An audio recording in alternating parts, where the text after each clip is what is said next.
नीट paper फुटी प्रकरणामध्ये CBI doctor शिरुरेला माफीचा साक्षीदार करणार का अशी शक्यता आहे। गुरुवारी रात्रभर शिरुरेची पुण्याच्या कार्यालयात कसून चौकशी करण्यात आलेली आहे। शिरुरेनं स्वतःच्या मुलासाठी मोटेगावकर कडून फुटलेला पेपर हा घेतलेला होता आणि त्यानंतरची ही एक मोठी अपडेट समोर येतेय। शिरुरेला माफीचा साक्षीदार केला जाण्याची शक्यता आहे आणि याच सगळ्या संदर्भामध्ये आपण अधिकची माहिती जाणून घेऊयात। आमचे प्रतिनिधी मंदार गोंजारे सध्या आपल्या सोबत आहेत। मंदार, या संपूर्ण प्रकरणातली एक मोठी अपडेट म्हणावी लागेल, शिरुरे हा माफीचा साक्षीदार होणार का, काय माहिती आहे?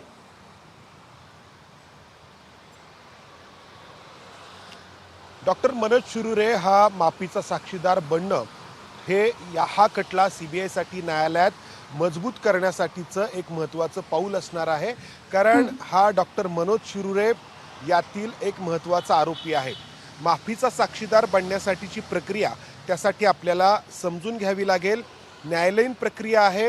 आधी जो माफीचा साक्षीदार बनणार आहे तो आधी एक आरोपी असतो आणि त्या गुन्ह्यामधला त्याचा जो रोल आहे किंवा त्याची जी भूमिका आहे ही सीबीआय किंवा तपास यंत्रणा निश्चित करते आणि ती भूमिका न्यायालयासमोर मांडली जाते।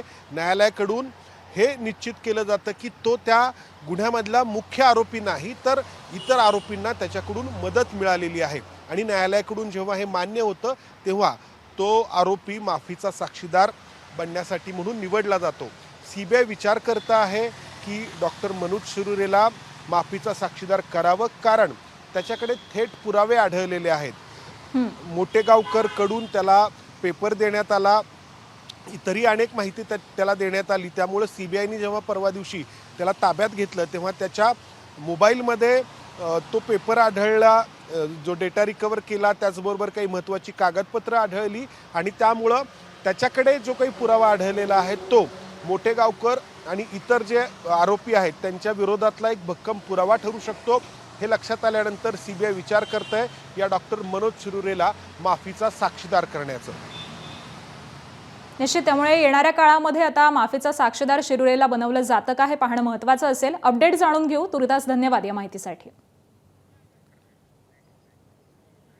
तर नीट पेपर फुटी प्रकरणामुळे विद्यार्थ्यांचं मोठं नुकसान झालेलं असून या घोटाळ्यामुळे अनेक विद्यार्थ्यांचे मानसिक खच्चीकरण होत असल्याचा आरोप करत दोषींवरती सदोष मनुष्यवधाचा गुन्हा दाखल करण्याची मागणी ठाकरेंच्या शिवसेनेचे आमदार प्रवीण स्वामी यांनी केली आहे।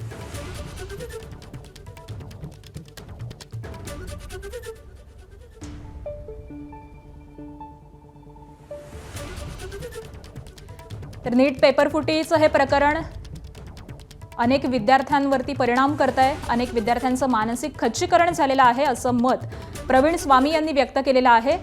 तर या प्रकरणामध्ये जे दोषी आहेत त्या दोषींवरती सदोष मनुष्यवधाचा गुन्हा दाखल करण्यात यावा अशी मागणी देखील ठाकरेंच्या शिवसेनेचे आमदार प्रवीण स्वामी यांनी केलेली आहे। नीटचा जो नियोजित पेपर होता 3 मे रोजी झालेला तो रद्द करण्यात आलेला होता पेपर फुटीचं प्रकरण समोर आल्यानंतर आणि त्यानंतर आता पुन्हा एकदा विद्यार्थ्यांना हा पेपर द्यावा लागणार आहे। त्यामुळे या सगळ्याच विद्यार्थ्यांचं मानसिक खच्चीकरण झालेलं आहे, त्यांच्यावरती मोठा मानसिक ताण आलेला आहे असं अनेक उदाहरणं देखील समोर आलेली आहेत। आत्महत्येची प्रकरणं देखील आपण पाहिलेली आहेत आणि या सगळ्यानंतर ठाकरेंच्या शिवसेनेच्या आमदारांनी ही मागणी केली आहे।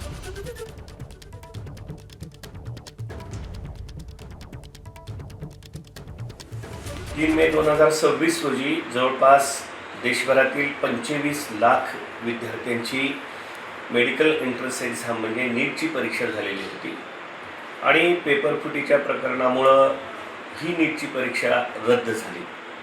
नीट परीक्षा म्हणजे जीवनाशी संबंधित असलेली एक अतिशय महत्त्वपूर्ण परीक्षा। इथून त्यांचं करिअर घडतं, करिअर ठरतं।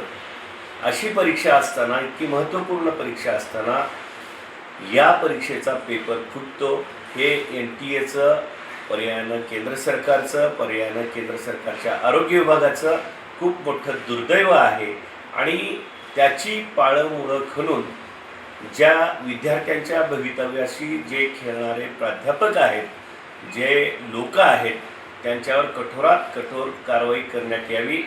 कारण नीटची परीक्षा म्हटलं की त्यांचे पालक 5 ते 6 वर्ष तयारी करतात, त्यांच्यावर एक प्रेशर येत असतं आणि अशा परीक्षा न झाल्यामुळं किंवा अचानक कॅन्सल झाल्यामुळं किंवा रीनीटमुळं त्या विद्यार्थ्यावर एक प्रकारचं मानसिक तणाव निर्माण झालेला आहे, बर्डन येऊन काही विद्यार्थ्यांनी आत्महत्या केलेल्या आहेत.